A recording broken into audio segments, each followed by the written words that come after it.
Hello. In this video, we're going to talk about Chapter 16, the monetary system. More specifically, what money is, how it works, and the banking system. First, we will talk about the functions of money.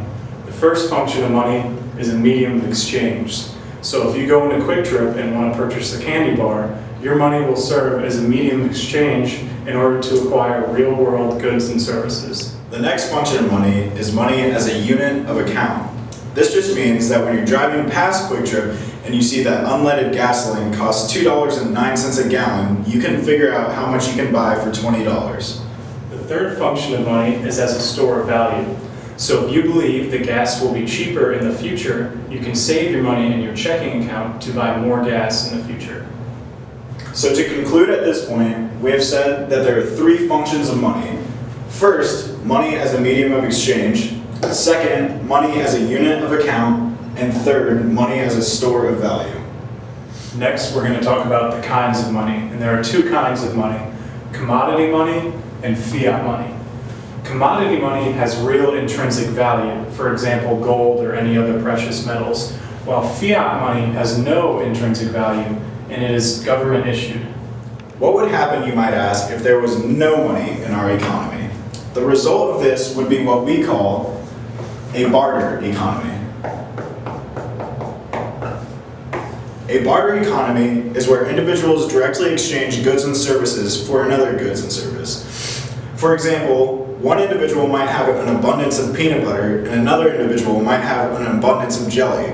These two could trade so that they could each make peanut butter and jelly sandwiches. However, this is a very ineffective form of economy because individuals end up looking for resources that they need for a long amount of time. Assuming that there is money in the economy, we would have something called a money supply, which is made up of currency and demand deposits. Demand deposits is all the money in a bank that can be readily spent.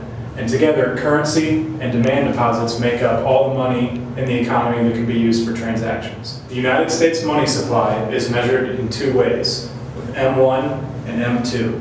M1 is more liquid and M2 is less liquid.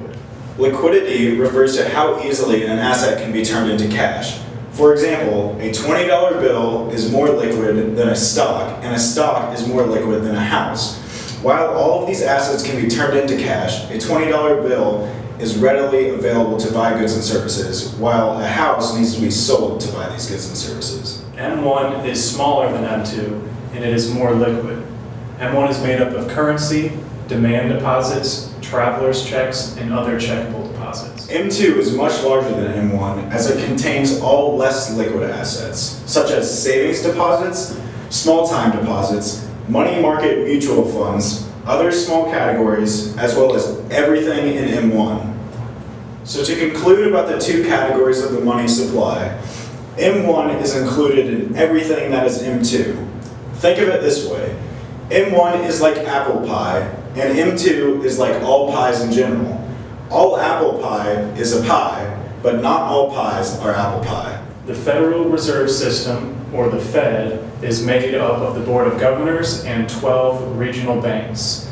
This group decides the monetary policy in the United States. One way that the Fed can manipulate the money supply is through the fractional reserve banking system. This just determines how much reserves a bank must have in-house. All the rest of the money can be used for investments and given out as loans. We can see the Fed's ability to manipulate the money supply in a bank's T account. A T account is a simplified accounting statement that is made up of all of the bank's assets and its liabilities. Assets are something that the bank owns and have positive value. Liabilities are something that the bank owes and have negative value. But in the end, assets equal liabilities. In conclusion, when a bank makes loans, it increases the money supply. And when they have to keep more in their reserves, they decrease the money supply. Thank you for watching. I hope this video has helped you understand more about the United States monetary system and what money is and how it works.